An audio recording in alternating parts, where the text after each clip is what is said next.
పిత్త దోషాన్ని కూడా ప్రధానంగా చెప్పాలంటే ఏంటంటే, శరీరంలో జరిగేటువంటి జీర్ణక్రియ మొత్తానికి అంటే మనం తిన్న ఆహారం అరగటం ఒకటే కాదు. అరిగిన ఆహారం ఇప్పుడు మనం అన్నం తిన్నది ఆహారంగా తీసుకున్నాక అది శరీరంలో రకరకాల మార్పులు చెంది అది రక్త కణాలవుతుంది, ఎముకలుగా మారుతుంది, చర్మంగా మారుతుంది అది. ఈ మార్పు అంతా ఎలా జరగాలో చేసేదంతా పిత్తం అన్నమాట. అలాగే కఫం ఉంటుంది. ఆ కఫం గూడా మన లోపల చాలా తడిగా ఉండేటువంటి పనులు ఉంటాయి. అంటే ఒక మాయిశ్చర్ అన్నది ఉంటుంది.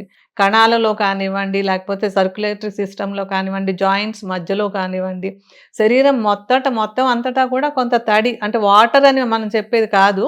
బట్ ఆ తడి ప్రతి ప్రదేశంలోనూ మనకుండాలి. నోరు ఆరిపోకుండా ఉండడానికి కానివ్వండి, లోపల ఫంక్షన్స్ కానీ అన్నింటికి. అవన్నీ కూడా కఫంలోకొస్తాయి. అంటే అవి కూడా మన ఇమ్యూనిటీ సిస్టమ్ అంతా కూడా కఫంతో రిలేట్ అయ్యి ఉంటుంది. అలాగా ఇవి జనరల్‌గా మన శరీరం మొత్తానికి జరిగే ఫంక్షన్స్ అన్నింటికి వాతం, పిత్తం, కఫం అనేది కారణాలు. ఇవి దోషాలంటే చెడు కాదు. నార్మల్ మన ఫంక్షనింగ్‌కి కావాల్సినటువంటి పదార్థాలనమాట.